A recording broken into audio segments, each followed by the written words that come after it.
Season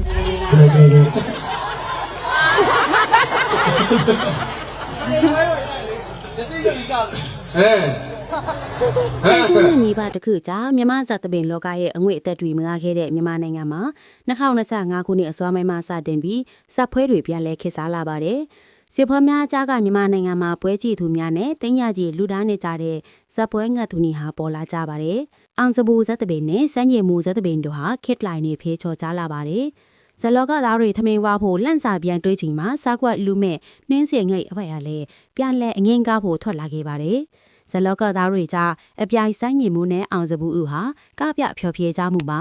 နေပေအများထိုင်ကုန်မလောက်ဖျာခင်းမလောက်ဖျားလောက်တဲ့အထိပွဲတိုင်းလိုလိုရောင်းကောင်းနေခဲ့ရတာပါ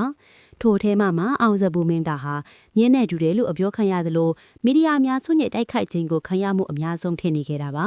အခုလိုဇက်ကခွင့်ပိတ်ခံရခြင်းမှာလေမင်းသားအောင်စပူရဲ့အဖိုးထိုက်တွေရဲ့ဗီဒီယိုမှာအောင်စပူဇက်အခွင့်ကပရိသတ်အများထဲမှာကလေးသူငယ်ကိုစင်ပေါ်မှခေါ်ပြီးလိမ်ပိုင်းဆိုင်ရာစော်ကားခဲ့တာကြောင့်ဇက်ကခွင့်ပိတ်ခံရတာလေးဖြစ်ပါတယ်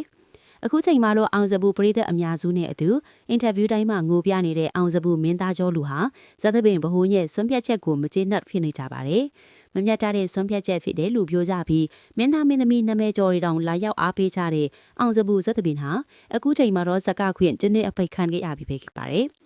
မင်းသားကိုအမီမကြီးတဲ့သူတစုကပါဟာတိုက်ရေမိုးနေကြပြီမြင်အခုလိုဖြစ်ရထားတရားမများတဘူးစိတ်မကောင်းပါဘူးဆိုတဲ့မှတ်ချက်တွေကိုရေးသားနေကြပါတယ်ပရိသတ်တို့ရဲ့အမိမှာတော့ဘလူမျိုးမိရဲကြလဲဆိုတာပြောခဲ့ကြပါအောင်နော်